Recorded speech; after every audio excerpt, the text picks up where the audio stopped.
ഇന്നെൻ്റെ കുളിയൊക്കെ നേരത്തെ കഴിഞ്ഞിട്ട് ഇന്നെൻ്റെ പണികൾ നേരത്തെ തീർന്നതുകൊണ്ടാണ് ഞാൻ വേഗം കുളിച്ചിട്ടുണ്ടായിരുന്നു കേട്ടോ. അപ്പോൾ വിചാരിച്ചു എന്തായാലും ഒന്ന് മേക്കപ്പൊക്കെ ചെയ്താലോ എന്ന് വെച്ചാൽ ഒരുങ്ങാന്ന് വിചാരിച്ചിട്ടുണ്ട് കേട്ടോ. അപ്പോഴത്തേക്ക് ഞാൻ ഫെയർ ലെവലൊക്കെ ഇട്ടിട്ട് ആദ്യം കൊടുത്തേക്കണത്. ഫെയർ ലെവൽ ഞാൻ ഉപയോഗിക്കുന്നുണ്ട് 2 മാസമായിട്ടുള്ളൂ. 2 മാസം മുന്നേ വാങ്ങിച്ച ട്യൂബിട്ടത് ഇത്രയൊക്കെ ആയിട്ടുള്ളൂ കേട്ടോ. ഇനിയുണ്ട് ഇതിൽ ബാലൻസ്. മുന്നേ ഞാനിതൊന്നും ഉപയോഗിക്കാറില്ല കേട്ടോ. പിന്നെ പുറത്തോട്ട് പോകുമ്പോൾ സൺസ്ക്രീം യൂസ് ചെയ്യാറുണ്ട്. പക്ഷേ ഇപ്പോൾ ഒന്നും വെയിലില്ലല്ലോ എന്ന് വെച്ച് ഞാൻ സൺസ്ക്രീം ഉപയോഗിക്കാറില്ല കേട്ടോ. ചിലർ പറയും വീട്ടിൽ നിന്നാലും സൺസ്ക്രീം ഉപയോഗിക്കണമെന്ന് പറയണേ. ഞാൻ ഉപയോഗിച്ചിട്ടുണ്ടായിരുന്നില്ല. പിന്നെ ഞാൻ കൊണ്ടുവന്നിട്ടും ഉണ്ടായിരുന്നില്ല കേട്ടോ ഞാൻ ഇങ്ങോട്ട് വന്നപ്പോൾ. അപ്പോൾ പിന്നെ ഞാൻ പൗഡർ 2 ഉണ്ടായിരുന്നു. ഞാനതിൽ ചെറിയൊരു സാൻഡലിൻ്റെ പൗഡർ ഉണ്ടായിരുന്നു, അതാണ് ഇട്ട് കൊടുത്തത്. അപ്പോൾ തന്നെ മുഖത്തിനൊരു ഗ്ലോ കിട്ടിയിട്ടുണ്ട് കേട്ടോ. പിന്നെ ഞാൻ മസ്റ്റായിട്ട് ഉപയോഗിക്കുന്ന സ്ഥാനമുണ്ട്, മറക്കാണ്ട് ഇവിടെ പോലും കൊണ്ടുപോകാറുണ്ട് കേട്ടോ.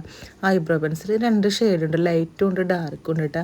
ഡാർക്ക് ഞാൻ വീട്ടിൽ നിൽക്കുമ്പോൾ എഴുതി കൊടുക്കും കേട്ടോ. ലൈറ്റാണ് ഞാൻ പുറത്തോട്ടൊക്കെ പോകുമ്പോൾ എഴുതി കൊടുക്കാറ് കേട്ടോ.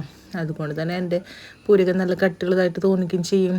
കട്ടി നല്ല ഉണ്ടായതാണ്, പൊക്ക കൊഴിഞ്ഞ് പോയിട്ട് താരനൊക്കെ ഉള്ള കാരണം കൊണ്ട്. പിന്നെ ഞാൻ പുരുകനെ എഴുതി കഴിഞ്ഞ് മസ്റ്റായിട്ട് കണ്ണാണ് എഴുതി കൊടുക്കാറ്. ഐലൈനറും കൊണ്ടുപോട്ടെ എവിടെ പോയാലും. വീട്ടിൽ നിൽക്കുമ്പോൾ മേലൊന്നും എഴുതി കൊടുക്കാറില്ല, താഴെ തന്നെയായിട്ട് എഴുതി കൊടുക്കാറ്. യാത്രയ്ക്കൊക്കെ പോകുമ്പോഴാണ് കേട്ടോ 2 സൈഡും എഴുതി കൊടുക്കാറ്. ഈ ഒരു ലിപ്സ്റ്റിക്ക് എൻ്റെ ഫ്രണ്ട് തന്നതാണ് കേട്ടോ. അവളിട്ട് കണ്ടപ്പോഴേ നല്ല ഷെയ്ഡായിട്ട് തോന്നി. അപ്പോൾ അത് എന്നോട് എടുത്തോളാൻ പറഞ്ഞു, ഞാനത് കൊണ്ടുപോന്നിട്ടുണ്ടായിരുന്നു കേട്ടോ. നല്ലൊരു ഷെയ്ഡ് തന്നെയാണ് കേട്ടോ അത്. ലിപ്സ്റ്റിക്കൊക്കെ ഞാൻ ഇപ്പം തന്നെയാണ് കേട്ടോ ഉപയോഗിച്ച് തുടങ്ങിയിട്ടുള്ളൂ, 2 മാസമൊക്കെ മുന്നേ. ലിപ് ബാം പറഞ്ഞാൽ നാച്ചുറലാണെന്ന് പറഞ്ഞ് ബീട്രൂട്ടിനുണ്ട്. പക്ഷേ അതിട്ടിട്ട് എൻ്റെ ചുണ്ടിൽ തോലിയൊക്കെ പോയിട്ടുണ്ട്. പിന്നെ ഒരു കളഭം വരച്ച് കൊടുത്തു. പിന്നെ ഇതേ സിന്ദൂരം, കല്യാണം കഴിഞ്ഞാൽ മസ്റ്റാണല്ലോ സിന്ദൂരം എന്ന് പറയണത്. അത് ഇടുമ്പോൾ ഒരു ഐശ്വര്യമാണല്ലോ നമുക്ക് കളഭം തൊട്ട് സിന്ദൂരമൊക്കെ തുടർന്ന്.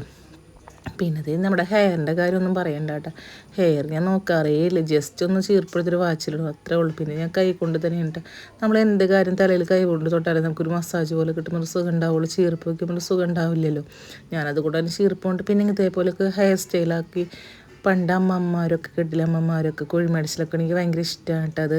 പിന്നെ അത് നോക്കിയ സ്റ്റൈല് അടിപൊളി സ്റ്റൈലാണെന്ന് തോന്നുന്നുണ്ട് കേട്ടോ എനിക്ക്. കാരണം ഇങ്ങനെയൊക്കെ കെട്ടുമ്പോൾ എനിക്ക് എന്തോ ഒരു നല്ലൊരു ഫീലിംഗ് തോന്നുന്നതാണ്.